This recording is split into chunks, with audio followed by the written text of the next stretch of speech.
এইবাৰ টিয়কৰ ৯হাত চাপানীত অৰুণোদয় বিচাৰি মহিলাই কৰিলে প্ৰতিবাদ। বিধৱা মহিলা, অবিবাহিত মহিলা তথা বিকলাংগসকলৰ বাবে চৰকাৰে ঘোষণা কৰিছিল অৰুণোদয় আঁচনি, যদিও পাছলৈ এই আঁচনিৰ অন্তৰ্ভুক্ত হৈছিল বহু দৰিদ্ৰ মহিলা।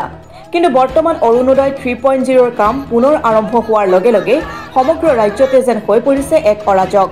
হিতাধিকাৰী নিৰ্বাচনৰ দায়িত্ব এইবাৰ বিজেপিৰ বুথ কমিটিসমূহক অৰ্পণ কৰাৰ পাছৰে পৰা অধিকাংশ পূৰ্ব আঁচনিৰ অন্তৰ্ভুক্ত হিতাধিকাৰীৰ নাম কৰ্তন তথা বহু নতুন হিতাধিকাৰীৰ নাম সংযোজনৰ ক্ষেত্ৰত বিভ্ৰান্তিৰ সৃষ্টি হৈছে। এয়া টিয়কৰ বলমা ৯হাত চাপানী গাঁৱৰ পৰিৱেশ।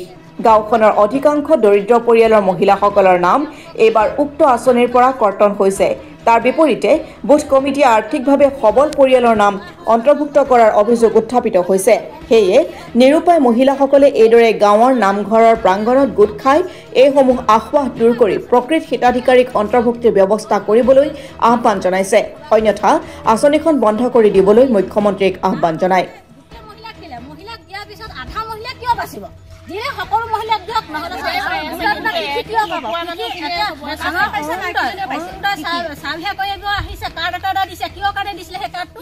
মানুহ উন্নতি আছে, দেখিছেনে? চব দুৰ্বল আছে মানুহ, কাৰণ টকা হাজিৰা নকৰিলে ঘৰ নচলে। ধান খেতি কৰিবলৈ নাই, ধান খেতি নাই। প্ৰত্যেক ল'ৰা ছোৱালী মাহেকত মাকৰ অৰুণোদয় সোমাই, প্ৰত্যেক ল'ৰা ছোৱালী কওঁ মা আমুকটো তাইক মাকে পাহৰিলে ল'ৰা ছোৱালী নাপাৰে। এইখিনি কাটি পেলাই তেওঁলোকে সাহসে লৈছে। দিলেহে 3গৰাকীক দিয়ক, নিদিলে এগৰাকীক নিদিয়ক। ভালেমানখিনি কিস্তি পালো। পোৱাৰ পিছত এতিয়া মানে ধৰক আমাৰ গাঁৱত 40 গৰাকী আছে। 40 গৰাকীৰ ভিতৰতে আমাৰ 20 গৰাকী কটন গৈছে। মানে অলৰেডি আমি গম পাইছো কেনেকে। আমি ধৰক সেইদিনাখন যেতিয়া নাম ইয়াত ফৰ্মত নেপাই পেলাই আমি গলোগে পঞ্চায়তলৈ। পঞ্চায়তত মানে একো হেৰি নাই তাত।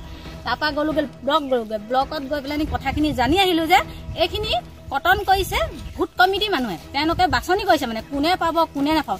আৰে বাছনি কৰিছে কৰক, মই বেয়া নাপাওঁ, কিন্তু পাবলগীয়া মানুহখিনিক বাছনি কৰক, নেপাবলগীয়া মানুহখিনিক কিয় তেওঁলোকে বাছনি কৰিছে? মই হিমন্ত বিশ্ব শৰ্মা ছাৰক এটাই অনুৰোধ কৰোঁ, যদি আঁচনি দিব লগা হয় সেই 3গৰাকী আঁচনি, যি বিধৱা, বিকলাংগ আৰু এই বিয়া নোহোৱা ছোৱালীক দিয়ক, আৰু নিদিলে কাকো নিদিয়ক, মাজত ধৰি কাকো দিব নালাগে। কাৰণ কটন কৰে যদি সকলোকে কটন কৰক। একোৱে নাই, আমাৰ খেতি নাই, কোনো হেৰি নাই, মানুহজন ওলাই নগলে আমাৰ চলিবলৈ দিগদাৰ হয়।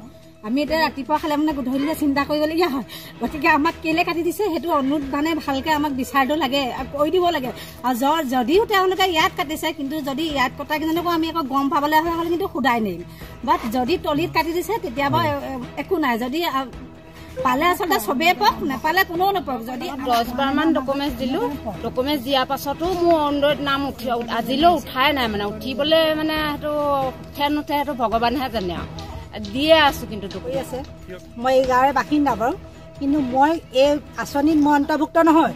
কিন্তু মোৰ এটা কথা জানিব মন গৈছে, এই আমাৰ ৯হাত চাপানী গাঁৱৰ বা 7 নং ৱাৰ্ডৰ যিখিনি মেম্বাৰে অৰুণোদয় আঁচনি পাই আছে, সেই মেম্বাৰ কেইগৰাকী আজি অত বছৰ পাই আছে, পাই থকা মানুহগৰাকী কৰ্তন হ'ল কিয়? সেই কাৰণটো আমাক লাগে। আৰু আমাক নালাগে, মোক নালাগে, মোৰ চৰকাৰী আছে, মোক নালাগে, মই সেই ভাগৰ হিতাধিকাৰী নহয়। কিন্তু এই মানুহখিনিয়ে পাব লাগে। সেই মানুহখিনি পোৱাৰ ব্যৱস্থা এটা কৰি দিবলৈ মই মানে অন্য হ'লেও মই আমাৰ পঞ্চায়তৰ সভাপতি ডাঙৰীয়াক অকণমান অনুৰোধ জনাইছোঁ। এই ভিত্তিত অকণমান মানে মন দিয়ক আৰু অলপ চকু ফুৰাই দিয়ক যে কোনকেইগৰাকী মানুহে পাব লাগে।